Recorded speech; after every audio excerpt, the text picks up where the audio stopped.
24 नवंबर 1971 का दिन अमेरिका के इतिहास में हमेशा याद किया जाएगा। यह दिन थैंक्सगिविंग से ठीक पहले का था, जब लोग छुट्टियों की तैयारी में व्यस्त थे। ओरेगन के पोर्टलैंड शहर के हवाई अड्डे पर नॉर्थ वेस्ट ओरिएंट एयरलाइंस की उड़ान संख्या 305 तैयार खड़ी थी। यह एक छोटी सी बोइंग 727 थी, जिसमें मात्र 36 यात्री सवार होने वाले थे। यह विमान पोर्टलैंड से सिएटल के लिए उड़ान भरने वाला था। दूरी सिर्फ 30 से 40 मिनट की थी। यात्रियों में ज्यादातर आम लोग थे। कोई ऑफिस से लौट रहा था, कोई परिवार से मिलने जा रहा था। इन्हीं यात्रियों के बीच एक मध्यम आयु का व्यक्ति खामोशी से खड़ा हुआ। उसने गहरे भूरे रंग का सूट, सफेद शर्ट और काली टाई पहनी थी। हाथ में एक साधारण ब्रीफकेस था और चेहरे पर गहरे धूप के चश्मे। उसकी पहचान के लिए उसने टिकट खरीदा था। नाम लिखा था डैन कूपर, पर बाद में पत्रकारों की एक गलती से उसका नाम डीड बी कूपर प्रसिद्ध हो गया। यह व्यक्ति देखने में इतना सामान्य लग रहा था कि किसी को अंदाजा भी नहीं था कि आने वाले कुछ घंटों में वही अमेरिका की सबसे चर्चित हवाई डकैती करने जा रहा है। जब विमान ने उड़ान भरी तो कूपर बिल्कुल शांत बैठा रहा।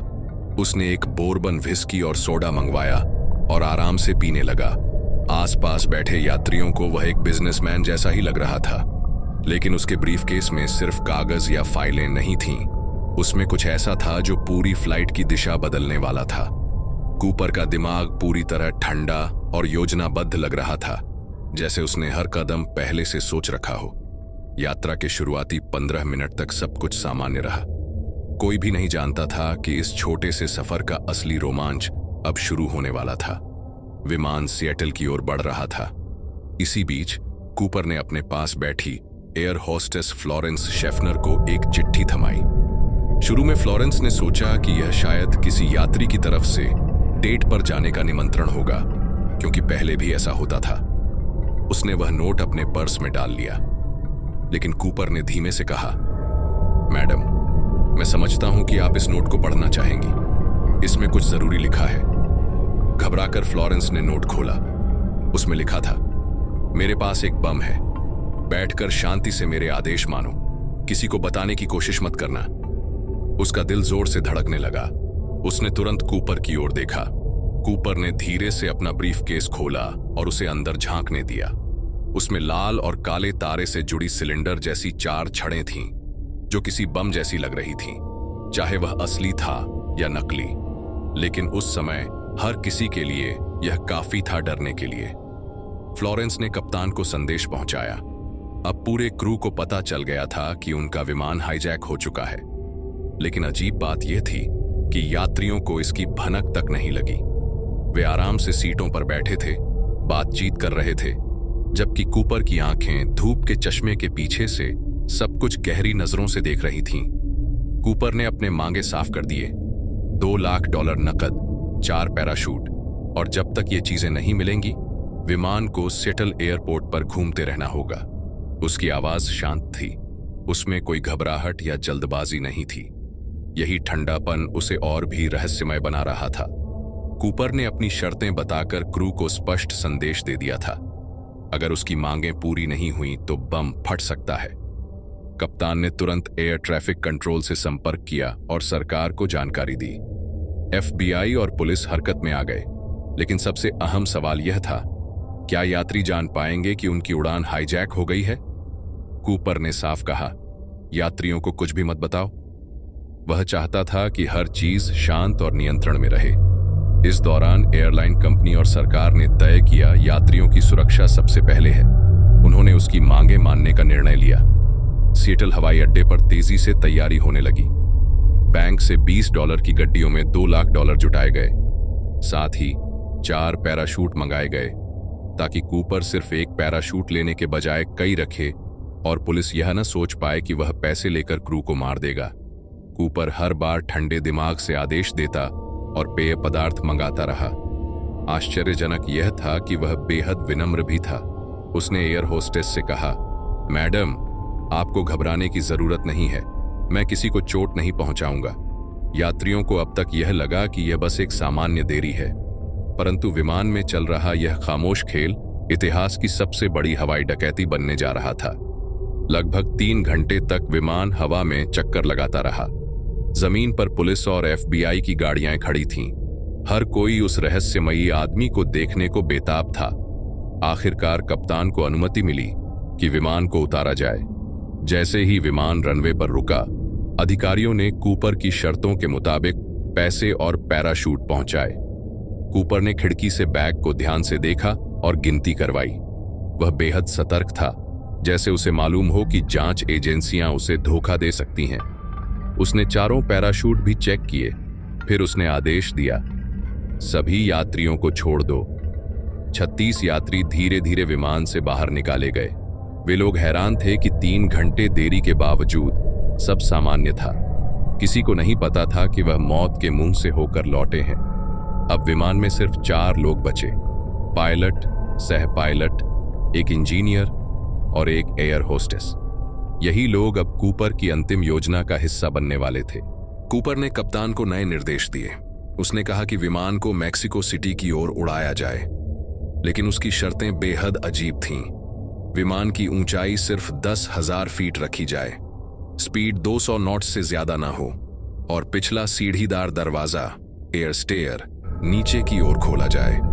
पायलट और क्रू हैरान थे, क्योंकि इतनी धीमी गति पर लंबी उड़ान लेना बेहद कठिन था। कूपर की मांग से साफ था कि उसे पैराशूटिंग का अच्छा अनुभव है।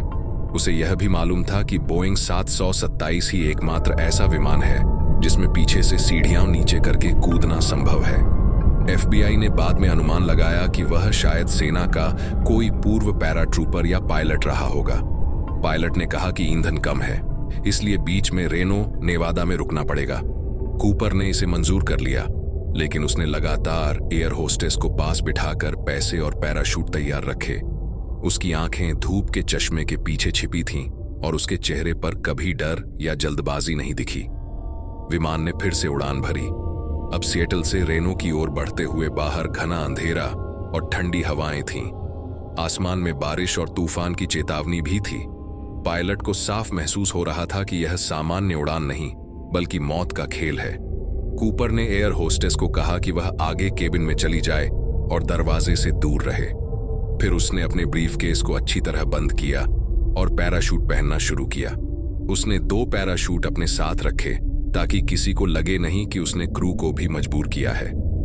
करीब 8 बजे रात अचानक पायलटों को झटका लगा। विमान का पिछला दरवाजा खुल चुका था। हवा के तेज दबाव से केबिन में हलचल मच गई। उसी वक्त लाल लाइटें जलीं, जो संकेत दे रही थीं कि पिछला दरवाजा खुला है। पायलटों को यकीन था कूपर छलांग लगा चुका है, लेकिन अंधेरा, तूफानी मौसम और तेज हवा के कारण किसी ने उसे कूदते हुए नहीं देखा। वह रात अमेरिका के इतिहास की सबसे रहस्यमय रात बन गई। जैसे ही विमान रेनो उतरा, एजेंसियां अंदर घुसीं। उन्होंने हर कोने की तलाशी ली, लेकिन कूपर वहां नहीं था। पीछे सिर्फ एक टाई, कुछ सिगरेट के टुकड़े और 2 पैराशूट बचे थे। बाकी बैग और पैसा गायब था। FBI ने तुरंत एक बड़े पैमाने पर खोज अभियान शुरू किया। माना गया कि कूपर ने वॉशिंगटन और ओरेगन की सीमा के बीच कहीं छलांग लगाई होगी। हेलीकॉप्टर, सैनिक और पुलिसकर्मी जंगलों और पहाड़ों में तलाश करने लगे, लेकिन घना जंगल, ठंडी बर्फीली हवा और तूफानी रात ने सबको असफल कर दिया। कई विशेषज्ञों का कहना था कि इतनी ऊंचाई से कूदकर अंधेरी रात में बिना नेविगेशन के कूपर का बच पाना लगभग असंभव था। उनका अनुमान था कि वह कहीं गिरकर मर गया होगा, लेकिन अगर ऐसा था तो उसका शव और पैसे क्यों नहीं मिले। FBI ने इस केस की जांच को नॉरजैक नाम दिया, मतलब नॉर्थ वेस्ट हाईजैकिंग। हजारों सुराग जुटाए गए, सैकड़ों संदिग्धों से पूछताछ हुई।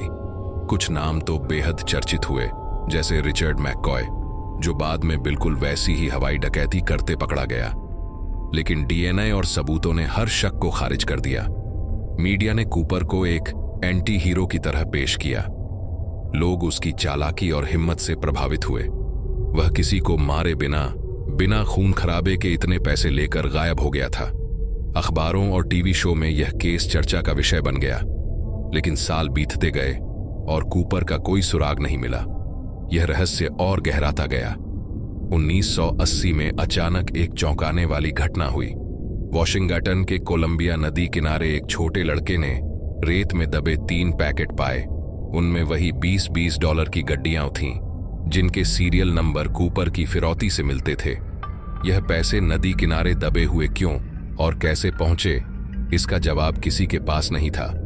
क्या कूपर ने पैसे छुपाए थे या वह कूदने के बाद वहीं मरा और नदी ने पैसे बहा दिए? इस खोज ने केस को फिर से जीवित कर दिया, लेकिन रहस्य और गहरा हो गया। पैसे तो मिले मगर न तो बाकी रकम मिली, न ही कूपर का कोई निशान। 2016 में FBI ने आधिकारिक रूप से यह केस बंद कर दिया। 45 साल की जांच के बावजूद एजेंसियां यह तय नहीं कर सकीं कि DB कूपर कौन था और उसका क्या हुआ। कुछ लोग मानते हैं कि वह कूदने के बाद मारा गया, कुछ का कहना है कि वह सफल होकर नई पहचान में कहीं छिप गया। कई किताबें, डॉक्यूमेंट्री और फिल्मों ने इस रहस्य को बार बार जीवित किया है। DB कूपर का चेहरा आज भी अमेरिकी संस्कृति का हिस्सा है। वह एक रहस्यमयी हीरो की तरह याद किया जाता है, जिसने सरकार को चकमा देकर आसमान से गायब होने का कारनामा कर दिखाया। उस रात की काली आंधी और वह छलांग आज भी इतिहास का सबसे बड़ा अनसुलझा राज बनी हुई है। तो दोस्तों, अगर आपको ये कहानी रोमांचक लगी तो वीडियो को लाइक करें, अपने विचार कमेंट में जरूर बताएं और शेयर करें उन लोगों के साथ जो रहस्यों को जीते हैं। ऐसी ही सच्ची, रहस्यमयी और दिमाग को झकझोर देने वाली कहानियों के लिए जुड़े रहिए। फाइनल ट्विस्ट के साथ मिलते हैं अगली रहस्यमयी वीडियो में। तब तक के लिए सतर्क रहें, सजग रहें और सवाल करते रहें। फाइनल ट्विस्ट को सब्सक्राइब करना ना भूलें।